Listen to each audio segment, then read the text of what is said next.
Hello, everybody. Welcome back. We're ready for part 2 of the 3HAG Way. If it's the first time you're joining us, you can definitely listen to part 1 of this webinar and watch it. It's available for download. As well, we also have the download of these slides available, as well as a couple of the worksheets we're going to work through available for download. You should have received an email message with those links, and I will actually get you those links in just one moment.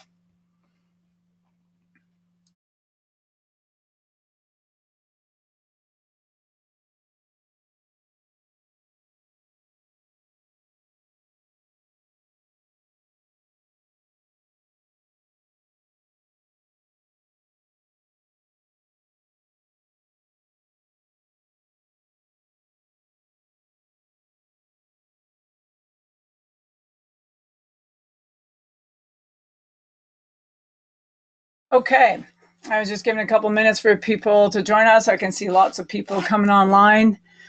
So the slides and one of the tools we'll use today is on shannonsusco.com, and it's 3HAG with a hyphen slides. That's it for the link. It'll take you to the page and has information available. If you have any trouble, please let us know and we'll ensure that you can download the slides. As well, thanks for all the questions, the feedback we got on the last webinar.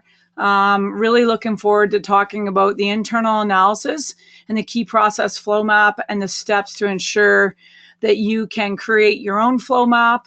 And if you're a coach, to help work with your clients to create their own key process flow map. Well, let's jump in.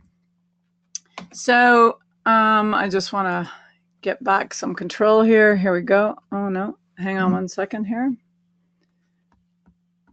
I'm not sure what happened. I'm stuck. There we go. So just a bit of an intro. We'll step through the objectives. I do want to go back and just step on what is strategy, what is 3HAG. Just as a quick reminder, quick overview as we learn this. We'll spend most of our time on the internal analysis and the key process flow map, and then what are the next steps, and then we'll talk about homework. Most of you I have met along the way. You understand my background, CEO of many years implementing this framework, learning this framework, and actually this is where the 3HAG way got created. In 2014, released a pretty prescriptive book about how we implemented Vern Harnish's Rockefeller habits. And then out this month, it's not out yet, but it's definitely hitting the presses to be printed, is the 3HAG way. That is not the cover you're going to see. Hopefully in the next webinar, I'll reveal the cover to you. But super excited about that because it's I wrote it as prescriptive as the last book. The idea behind that is to ensure that anyone can actually implement this with your teams for the best success. So key objectives of today, I definitely want to just go back over strategy. There's lots of misconceptions around strategy, and I just know the more I work with my teams, the more I worked with my own leadership teams, the clearer we got around really what strategy was all about. I do want to talk a bit more about the 3HAG because it is a strategic execution system that we learned and why this all matters. I want to touch on your gutted out 3HAG. I really hope that everyone took a chance and just wrote it down, drew the line in the sand. I had different people send me their gutted out 3HAGs. Thank you for that. And definitely had questions and comments and we're looking for feedback. And it was really great to do that and really great to see the effort that was put in. And then the last piece is I want to talk about strategic analysis. Lots of companies do strategic analysis maybe once a year. I know some companies, and it always makes my skin crawl, will say they do it once every 5 years, which is shocking in this day and age. But I just want to talk to you a little bit about how that strategic analysis became our strategic execution system. And then, of course, I want to step through the internal analysis, the key process flow map. So what is strategy? If you've worked with me at all, if you've been in any of my workshops, I always stick to the same definition. I like Michael Porter's. And I like Michael Porter's because it was easy for myself to remember, it was easy for my team to remember, and it was easy for us to create a picture out of it. So Michael Porter's definition of strategy is the creation of a unique and valuable position. That's what we're driving for. And it's involving a different set of activities. And that's what we want to come up with. That's what we want to decide to do. We want to decide to do these activities, this different set of activities over others. We get to decide our strategy. And this is where we want to have confidence in the decision. This is where this strategic execution framework has come into play. So what do we think about competition? If you're on the last webinar, if you were in my workshop last week, you have seen these slides. If you've worked with me as a client, and I know some of my clients are online, you've seen these slides. So we know we're not competing to be the best. We know that. We want to compete to be unique. So if we're thinking about it as a leadership team, we're trying to figure out how we can find that dimension that we are on that is different than everyone else. We want to avoid competing with others on the same dimension. That's normally what competing to be best is on, a lot of companies on the same dimension. We can think of lots of industries like that, but in those industries, there's usually white space that we can find where we can find a core customer that will help us actually define and decide on those different set of activities. The other piece to thinking about strategy, and this is as well from Michael Porter, I drew this a long time ago for my own team for us to be able to understand what we were trying to put together. So in order we can write down a strategy like you've got it out of 3HAG, but now we've got to do a continuous strategic analysis, as well as take the feedback we get from executing and feed it back in so we can constantly evaluate our strategy. That's really what a strategic execution system is. That's where this idea came from. I've got to give Michael Porter all the credit on this one. So we've got to do an industry external analysis. This is looking out into the arena we're playing in, and we really have to see who else is playing with us. And this is always changing. This is why we have to keep looking at our strategy and tweaking a bit because things around us are changing. And then the internal analysis, which we're going to talk about today, is looking inside our company. We need to bring both of those analyses together to evaluate our strategy, to understand what we're going to write down, what we're going to decide on, and how confident we're in it, and then execute against it. And the arrows come out of that sort of orangey brown box there and back to the analysis boxes, because this is an ongoing, never-ending analysis. That's why when I hear people going, oh, we're going to have strategic meetings, it's our, we do it every 5 years. That's why I get, a little uncomfortable with that, because things are changing every day around companies in the marketplace, and we need to be talking about this every day. So when we think of strategic analysis broken down, I just grabbed a couple tools as examples. So the external example, and we're going to do this in the next webinar, we're going to do the market map at the top there. That's an external analysis. It maps out your arena and everybody in their arena, and you want to see where you fit. Porter's 5 forces analysis is a great tool. Lots of people have done it in business school while they're doing their MBA. I like to work with teams and have it on the wall and be looking at it every 90 days. And then one of the biggest barriers for companies to grow is market expertise. And market expertise, it's really hard to do an external analysis of the market without some market expertise. It's pretty obvious. It's really even hard to just even do a competitor's analysis, an attribution framework. So as leaders, we can't just rely upon the marketing person or the salesperson. Everybody on your leadership team needs to be a market expert. We know it's one of the 3 biggest barriers of companies to grow. The internal analysis, we're going to work on 2 of the 3 things today.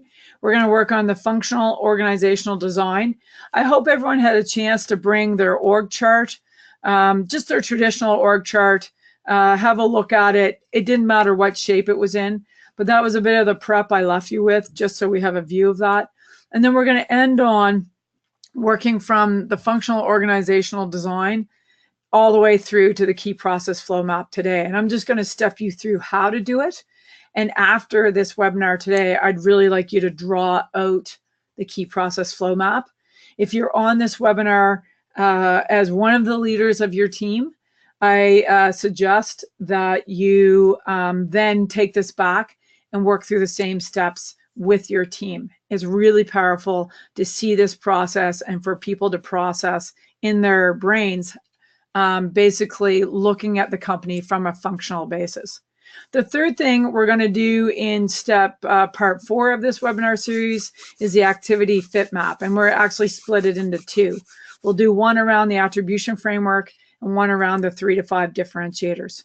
And I got lots of questions on that. I've been trying to answer them as quickly as possible, just for clarity around the 3 to 5 differentiators and how it fits in Vern Harnish's Rockefeller Habits one-page plan framework. So this is the view. I'll always come back to this. All the tools that we're using in the analysis phase are tools to give us a different view of what we've written down, to either tweak what we've seen or what we think, or to actually create confidence in what we believe and where we believe we're executing to.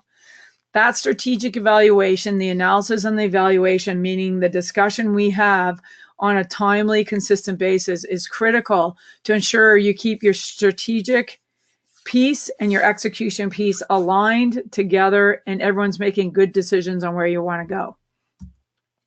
So I always add this in here because I just want to put this in context.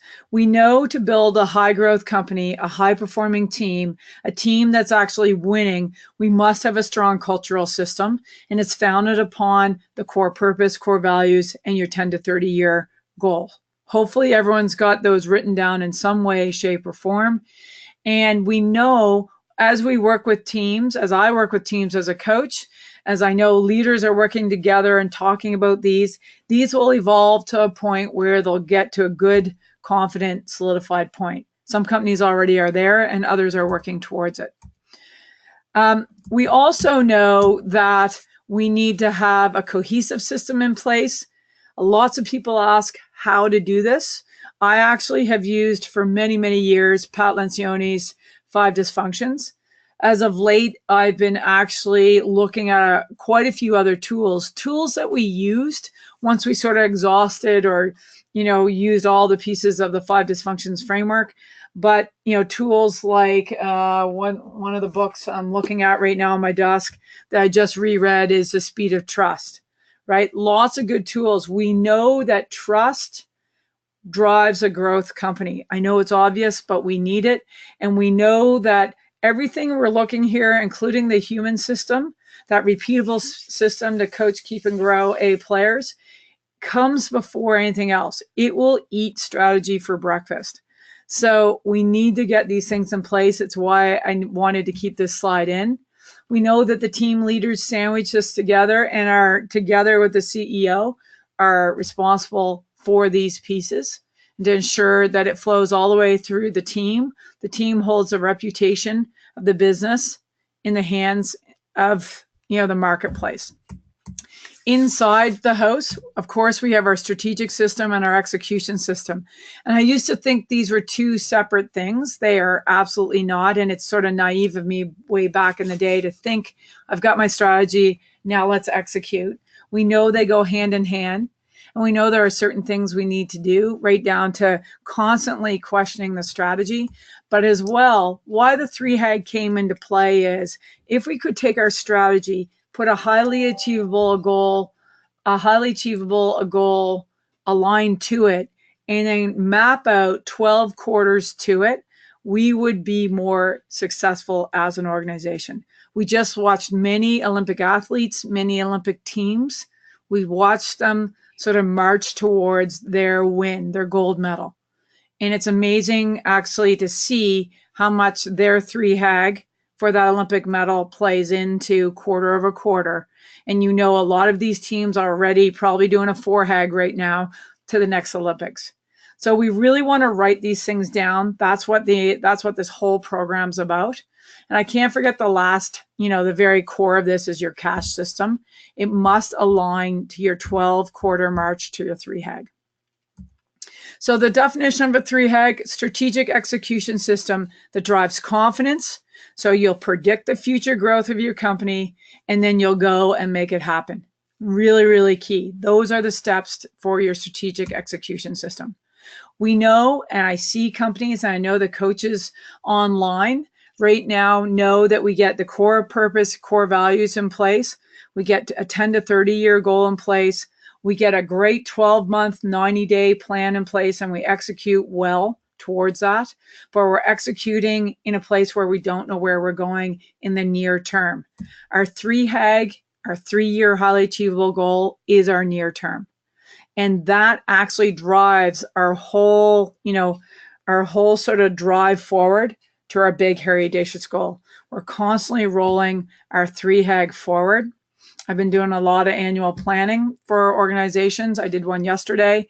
We actually rolled it to 2021. Pretty exciting.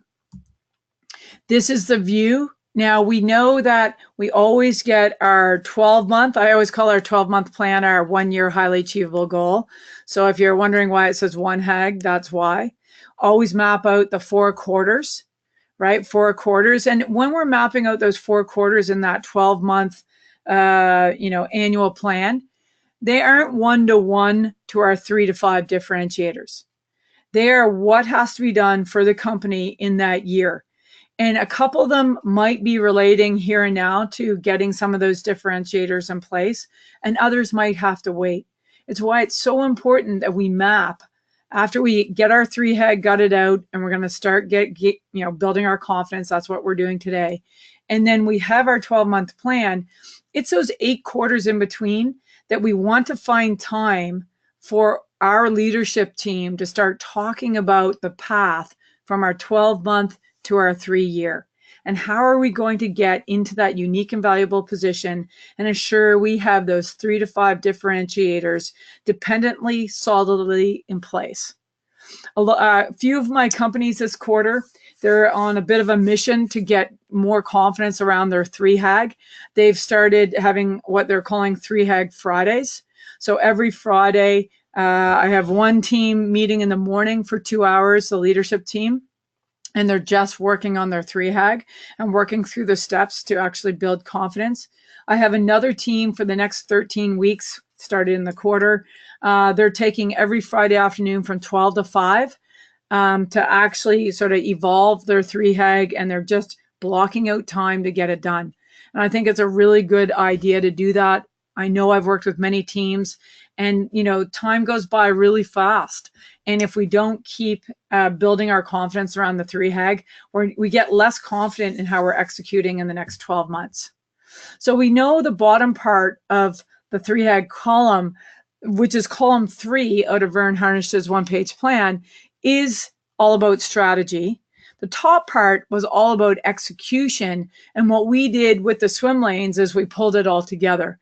So it became our strategic execution plan, our system. We needed to look at it, every week, every month, every quarter. The last piece there that I'm going to, pop in another execution bubble over the brand promise, because we know the brand promise is a great advanced move for your strategy. It can absolutely differentiate you in the marketplace, but we know in order to put a brand promise like that in the marketplace, we have to have our execution dialed to deliver and to empower our team to make great decisions in order to deliver. So it's all about simplifying. I know that seems complicated, but when we get the steps in place, when we get the habits in place around the 3-HAG, it actually simplifies it. And the whole idea is most people can't explain their strategy. we want to clearly and simply explain our strategy. So we want pictures.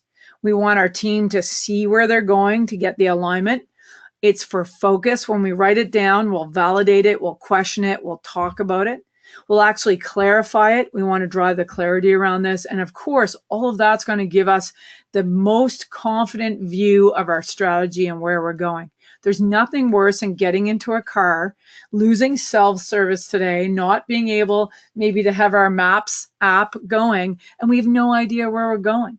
We don't have paper maps anymore. And so if we lose that, we have the least confident about where we're going. So we want to keep this map, this whole plan, 12 quarters in front of us, and continue to evolve it as we make progress. This, I popped this in here as a view of, here are all the steps we're going through.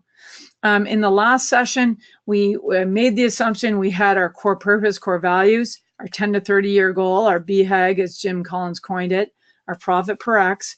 We gutted out our 3HAG. I hope everybody did that. And now we're on step 2 of the process, which is our key process flow map.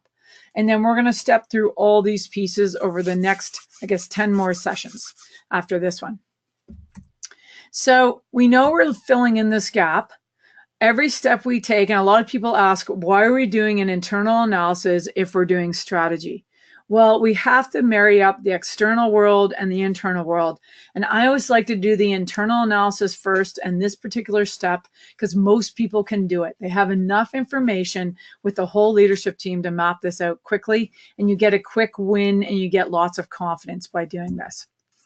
So hopefully everybody's got something that looks like this, a gutted out 3HAG. Lots of people sent me their Word documents, their PDF documents for comments. I truly appreciate that because I know then you're thinking about it. And the more we all work on this together, the more we evolve, the most efficient way to help get to the next step for our teams, if you're a leadership team listening in, or if you're a coach.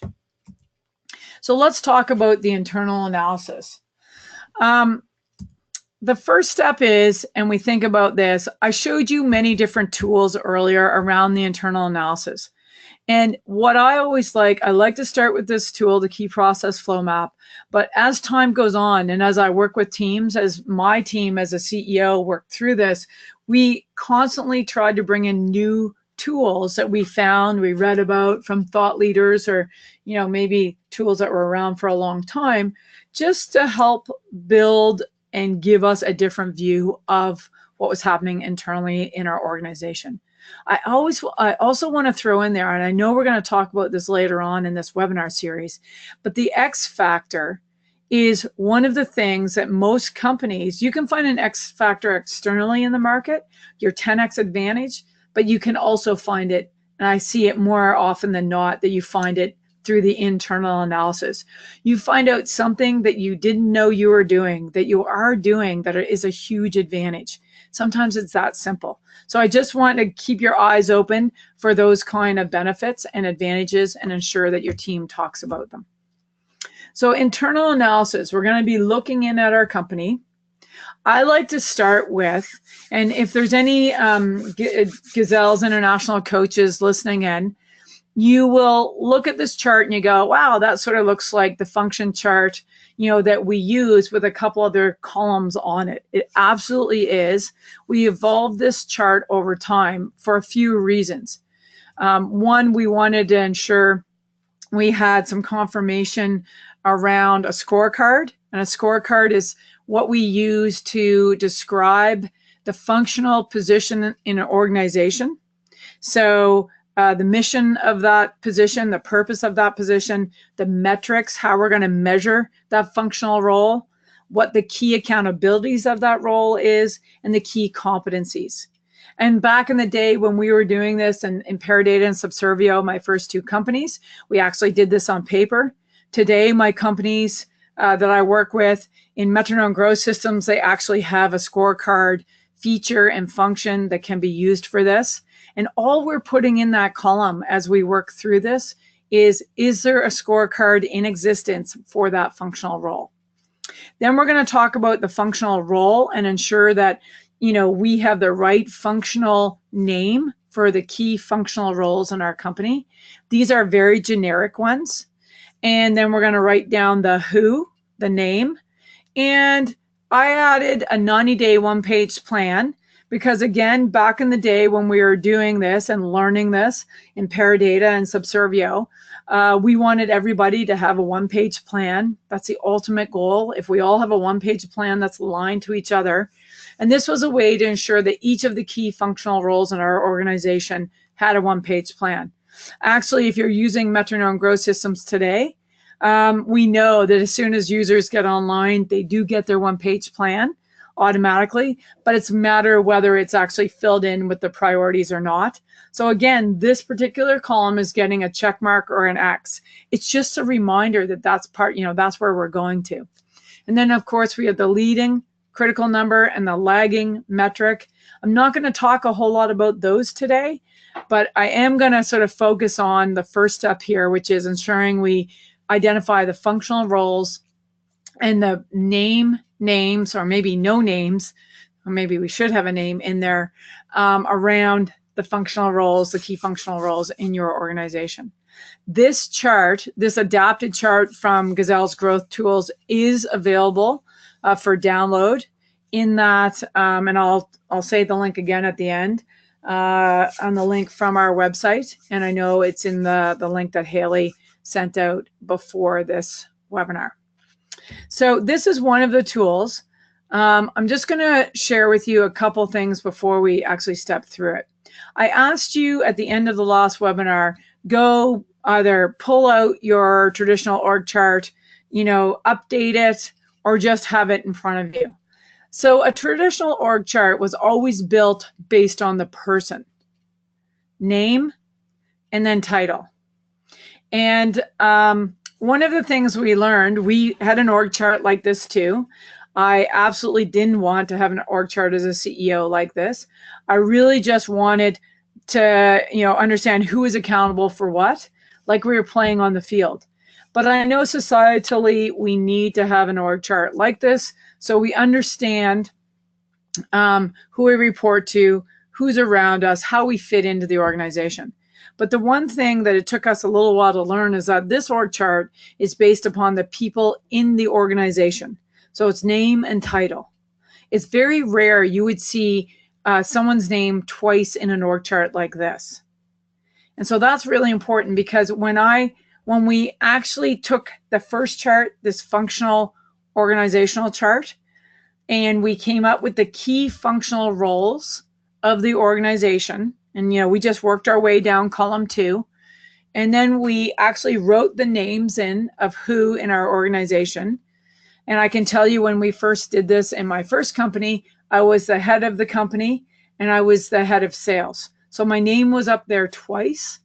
And I believe my finance person of the day sat in finance, treasury, and controller in all 3 spots. So if I just drew that, when we drew our traditional organizational chart, that's not what was reflected there. It said, director of finance and the name. It said Shannon Sasko, CEO. It didn't, and it probably had a slash, VP of sales, but it didn't show them as separate functional roles, and they definitely are. So what we did is we looked at it, we started looking at this org chart a little differently.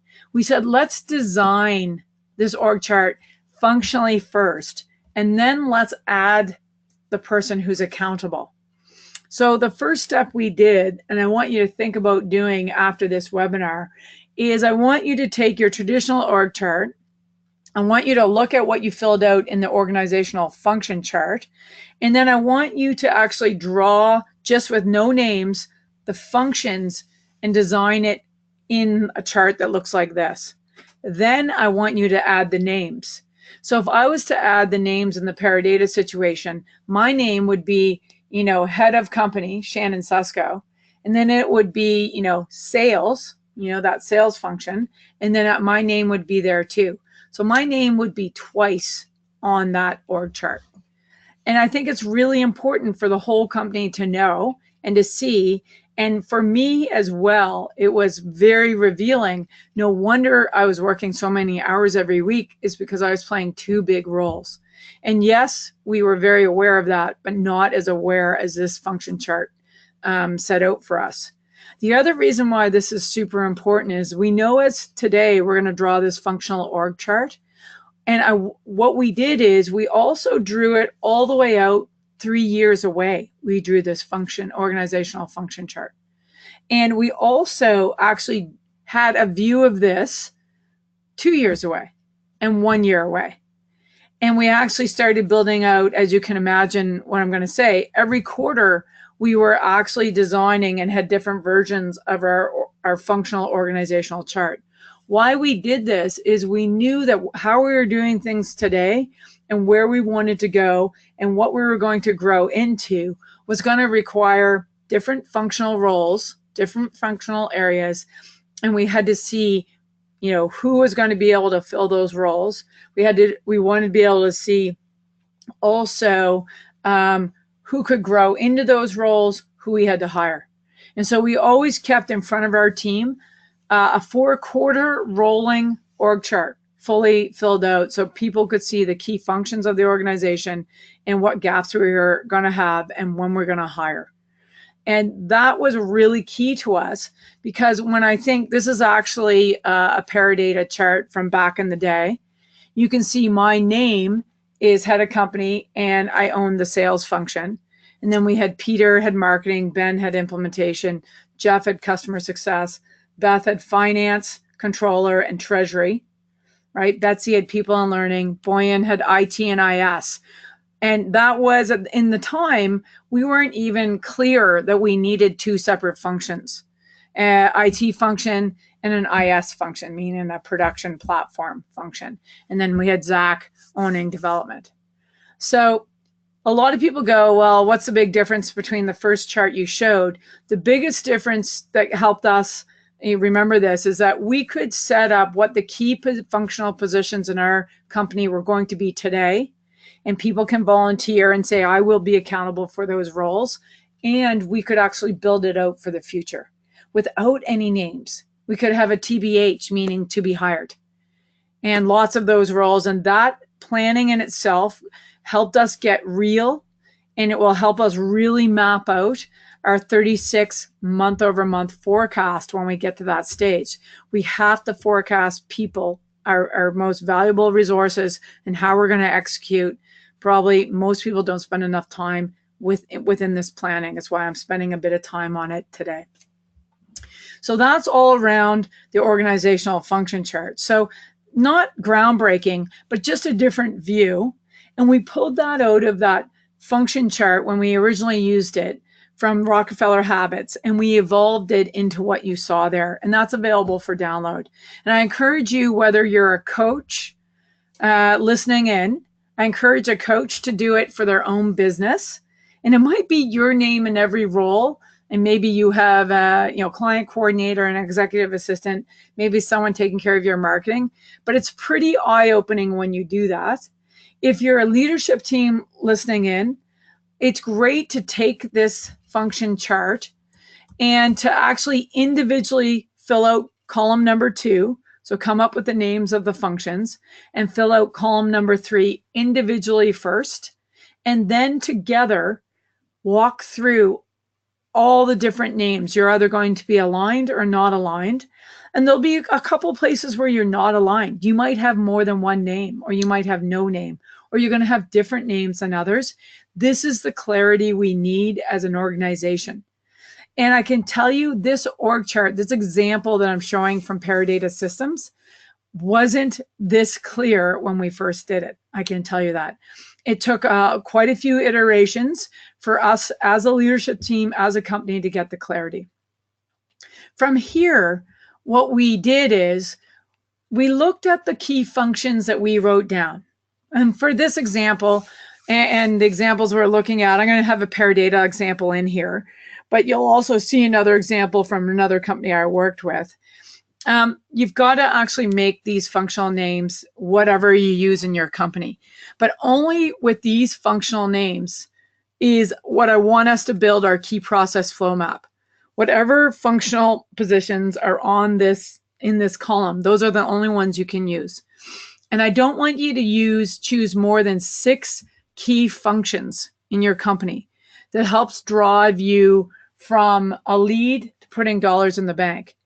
And where this originally originated from, this view, was, using the cash conversion from Verne Harnish's Rockefeller Habits. A lot of these things came out of it. But what we did is we created it into a system that we could use it, put it on our wall, and use it every week, every month, every quarter, and beyond. So this is an example of a key process flow map. So we just took, in this particular example with this client, it seems quite simple.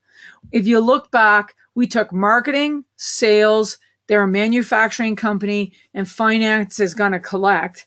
Those are the 4 key functions that drive and make money, put actually cash in the bank for the company. Now, lots of people would argue that marketing doesn't do that. But in this particular flow, we always think of it from raw lead and all the way through to cash in the bank in finance collecting. In this one, it's as simple as this. Marketing is actually going to drive raw leads, qualified leads. The qualified leads are going to go to sales and become converted opportunities, hopefully a high percentage of them. Those converted opportunities were then going to close the sale, actually close the contract, sign the contract. That contract, in this case, it was custom manufacturing, is going to go get manufactured. They collect money up front and they collect money after it's delivered. Interestingly enough, as I'd worked with this client, the key that stuck out to me as a coach looking at this and as a business leader looking at this, the business leaders were instantly wondering, how could we collect 100% up front? What could we actually present to the client to put more money in the bank sooner? Okay, so that's one of the benefits of this. You can quickly see what's happening. Another benefit of this, and this is a very high level generic one, you can actually start flowing through what I call the widgets, flowing through the information, the actual physical things, and they might be electronic as well, but the widgets that we're selling as they flow through this whole thing in order for the company to make money. So we're getting more information on what we should be measuring. And this is really key because when we first draw it, I like organization to draw it this simply. I just want everybody to agree, the leadership team to agree that this is what we look like. We get a lot of pushback that some people will say, well, where's product? Why isn't the R&D team on there? Where's HR? Where's IT? Over time, across the bottom, we will pop those functions into this view. And I'll share with you in a moment why we will do this. But right now, we just want to get focused on how and what functions actually put money in the bank for the company. Very simple, right? As we work through this, we then want to start talking about how do we measure how well these functions are performing, how well the company's performing, because this is how we put money in the bank.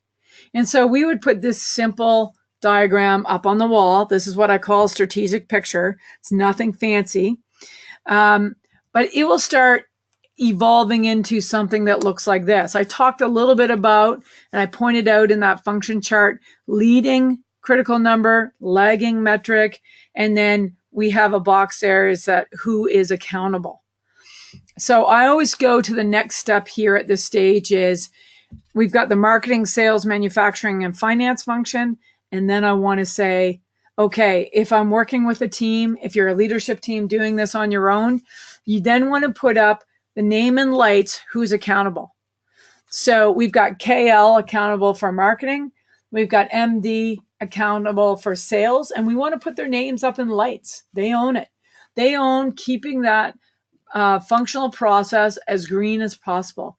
We've got manufacturing NK and we got finance JP. Awesome. They own and are accountable to the team for that functional position, that functional operation, and everything to do with that function and to ensure that we stay aligned. Now, the interesting thing that we found by putting this up on the wall, we started coloring our functions red, yellow, green, And each of the functional owners were responsible for every monthly meeting that we had to actually color it red, yellow, green. Meaning red, there were functional things we needed to change in the next 30 days, sometimes the next 90 days if it was going to take that long, that would change that function from red to yellow. Yellow meant there are things we needed to improve, but we weren't going to do it right now because we had other things we needed to do. And green meant it was functioning really well.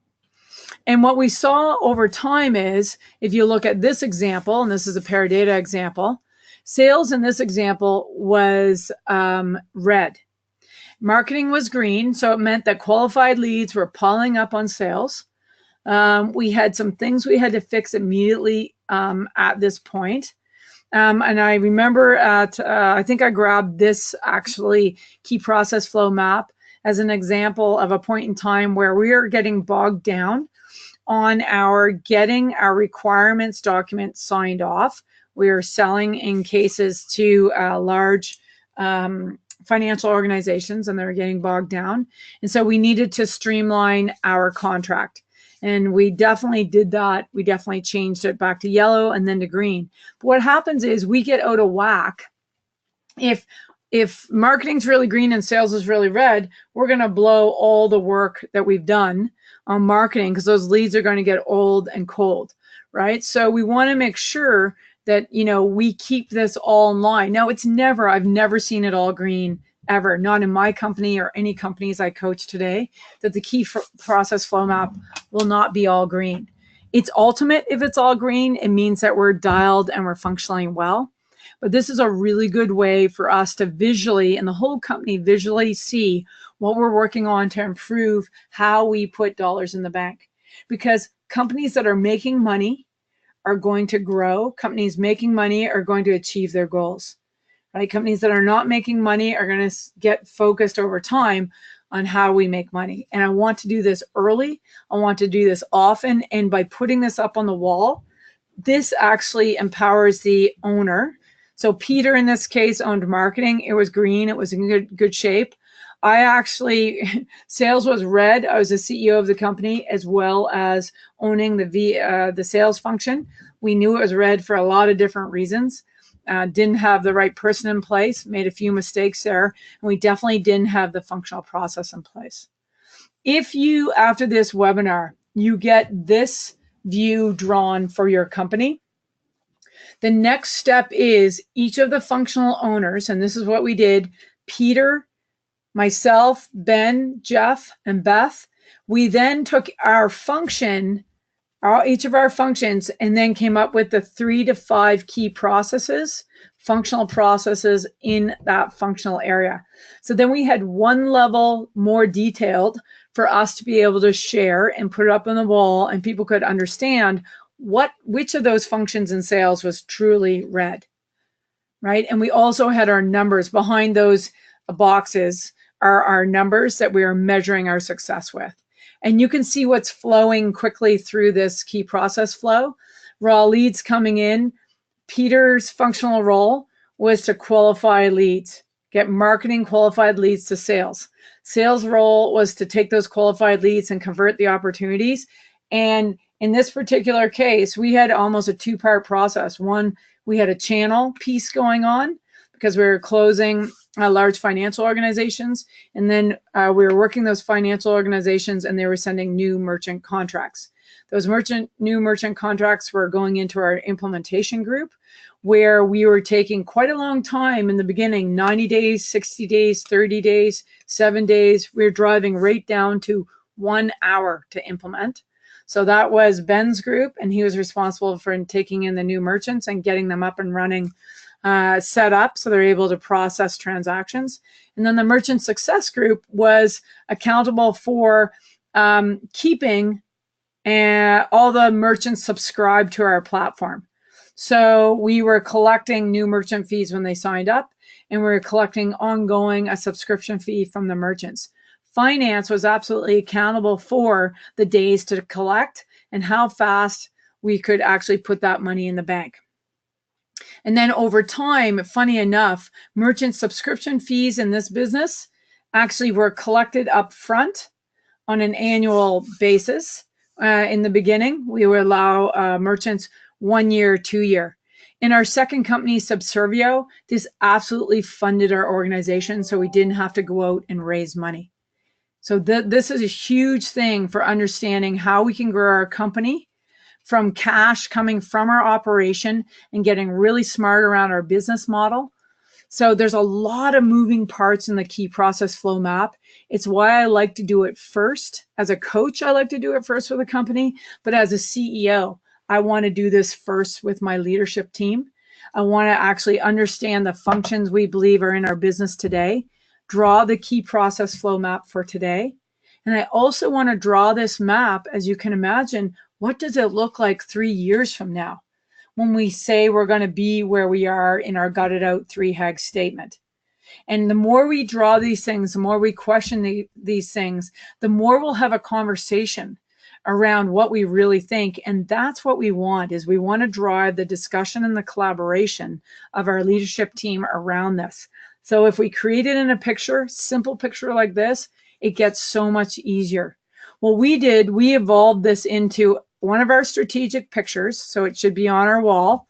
Even for my own business right now, just my simple coaching business, we have this on our wall so that Rachel and Haley and I have it. We can see it when we go in the office, and we understand, what is the flow in our business.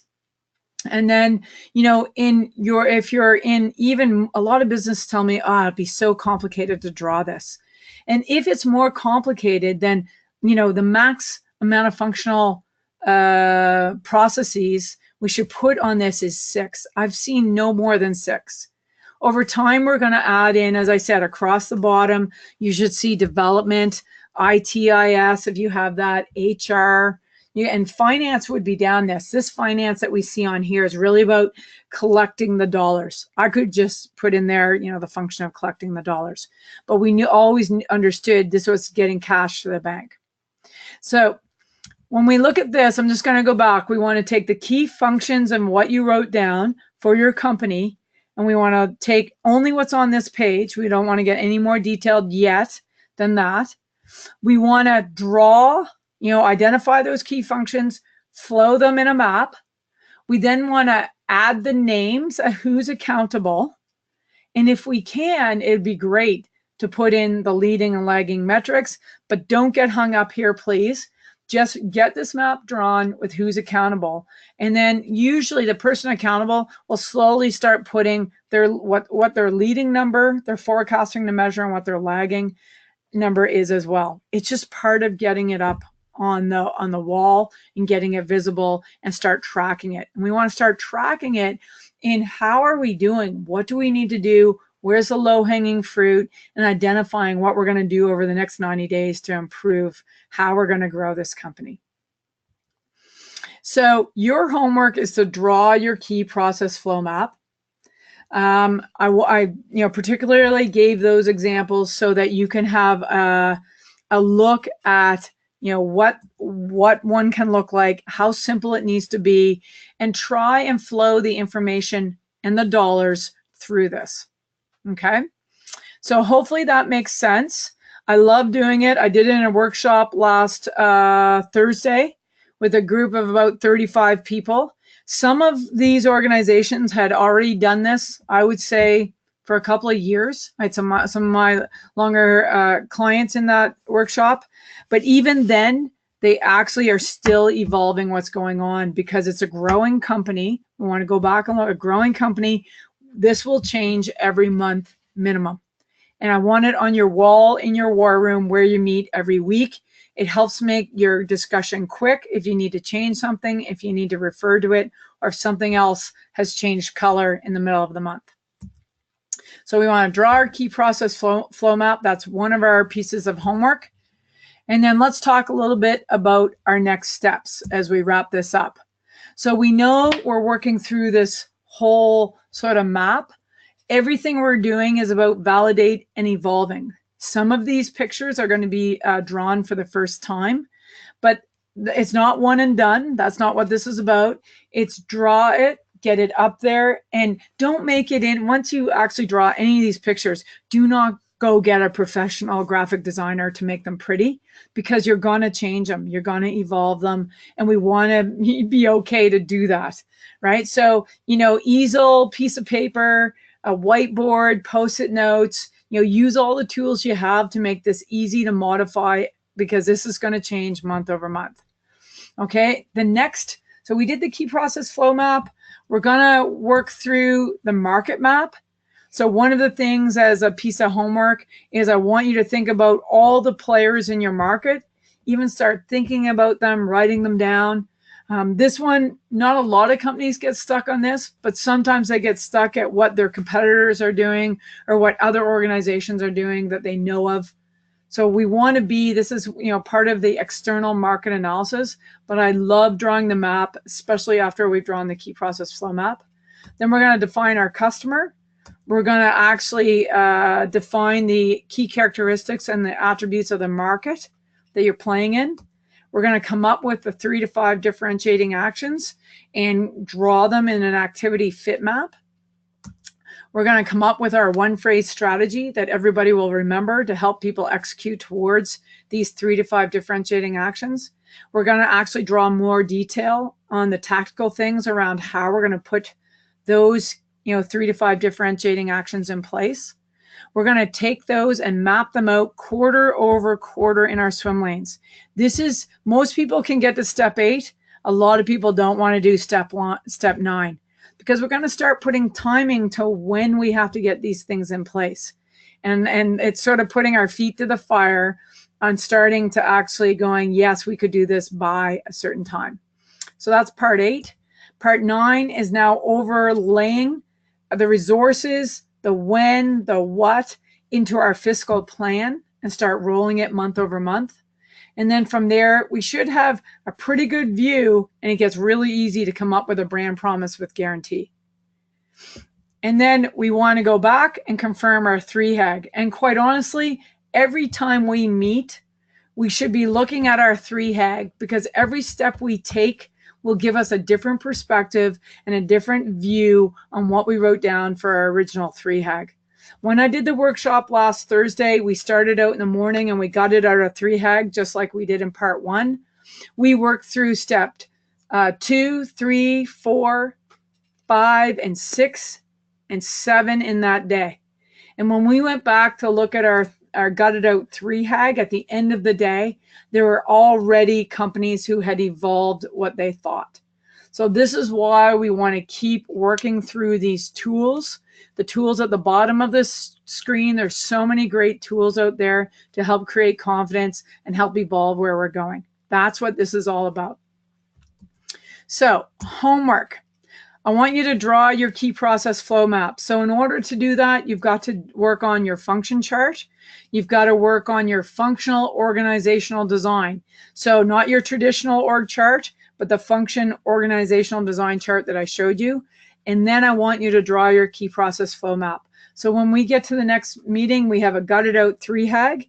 I also want you to go back and look at your 3HAG and go, gee, should I involve anything in there? Do I think anything different? Has something happened in the market that I should evolve the thinking? And you must do that with your whole leadership team. And that's why these regular, consistent meetings, weekly, monthly, quarterly, are critical. So once you've done that, if you're on the line by yourself without your leadership team, if you're a coach working with leadership teams, we want to meet with the leadership team. I like breaking the leaders into groups of 2 or 3 to actually draw the key process flow map. Because what I find amazing is, in as many years as I've been doing this, we never draw the same key process flow map amongst the leaders of a company. That's why this is a key thing to do. And if we're drawing different maps, it means that we're thinking that functions have different accountabilities and different measures. So we all want to get on literally on the same page on what it is that we're doing every day. And then usually not huge discrepancies, but we've definitely seen discrepancies over the years in doing this. And so we want to have an outcome of one key process flow map. We want to agree on that. We got to get it on the wall.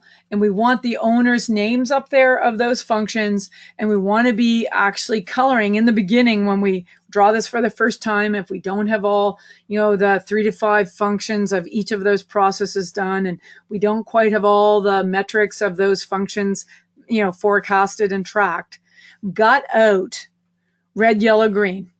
And I know most organizations can do this. When a leadership team does this and share it with the rest of the company, I can tell you in the areas that are yellow and especially red, there is relief from these teams that the whole company knows that they're struggling because maybe we have so many orders. We're doing so well at attracting business and we're overwhelmed with orders that we're having major problems fulfilling them. And now the whole company can see that. Well, what would happen if the whole company sees that? Well, guess what? People will ask, can we help in any way? People will offer to help.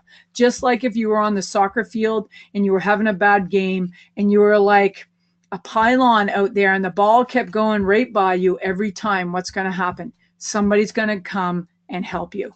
So that's the other reason why we want to do this. So let's get it up on the wall. If you're really keen and you're listening and you get it up on the wall, take a picture and send it to me. Love to see the key process flow maps. These are really critical and foundational for where we're going. To prep for next month's webinar, I want you to come up with, and you don't have to draw it yet, but I'm okay if you want to, but I really want you to look around in your marketplace and see who else is playing in your arena. It is so important to understand this. And I'm going to give you a little bit of a view in a moment of what that looks like.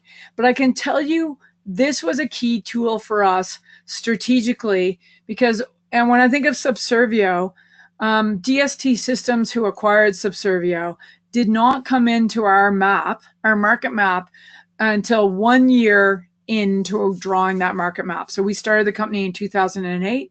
DST Systems showed up on our map. I didn't know a lot about them, honestly, as a CEO in that marketplace. But one of our team members added DST to our map because our broker dealers were interacting with them. They added them to our map.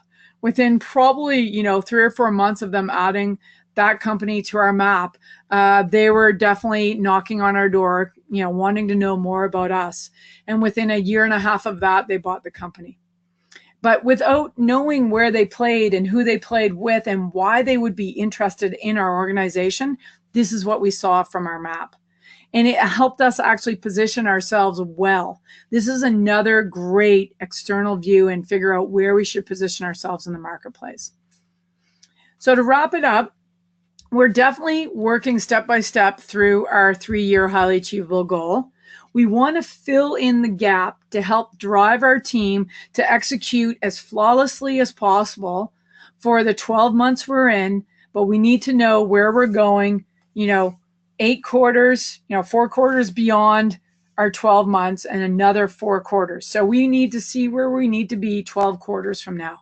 Most people, I can tell you, are uncomfortable in writing that down.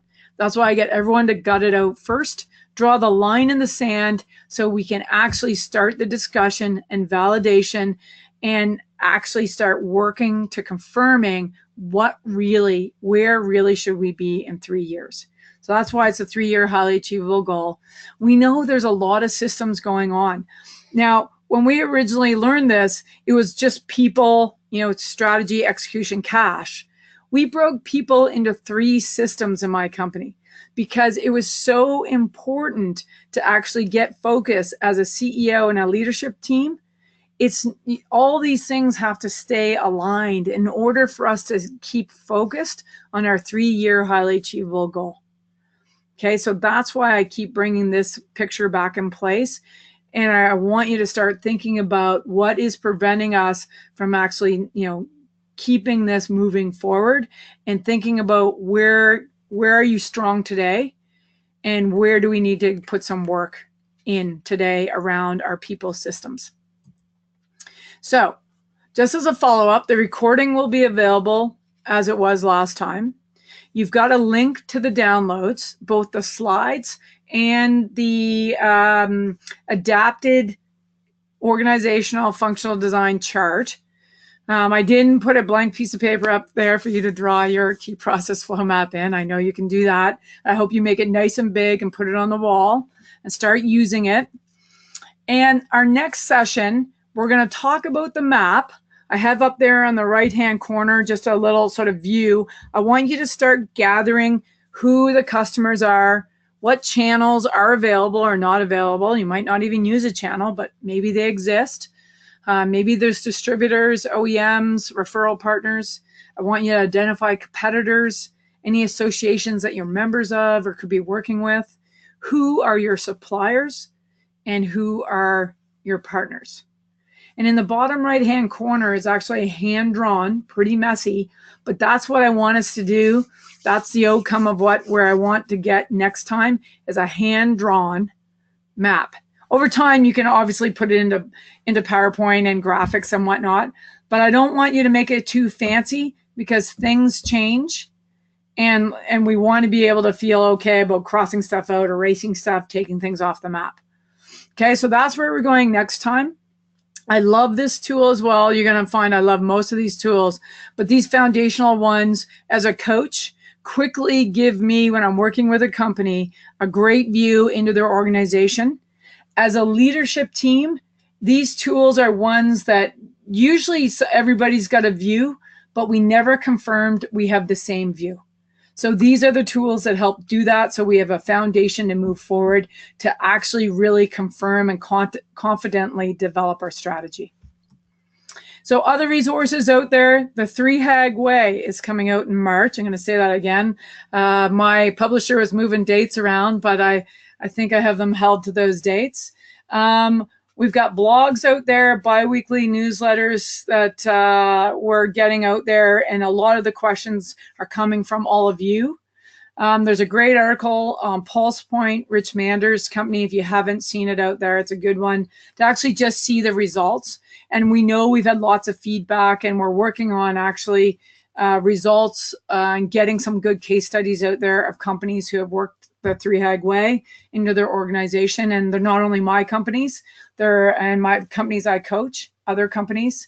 YouTube channels out there. We've got in Vancouver on April 18th, 3HAG Workshop Part 2. You're welcome. I think there's still some room left. I'm looking around. There's not much, but I think there's a bit of room left. And of course, there's tools for download. So please, whatever you need ongoing. There's also a Facebook group out there that I know there's been some great questions asked. I appreciate that because we all learn from those questions. So keep them coming. So thank you for today. Thanks for joining. It's 10:02, so I'm about 2 minutes over. Appreciate your time, appreciate the feedback, and please keep sending questions and keep sending me, great feedback on the success you're having working with this. Have a great day, everybody. Could be your evening. It's Tuesday, so there's lots of time left in the week to get this done. Bye-bye.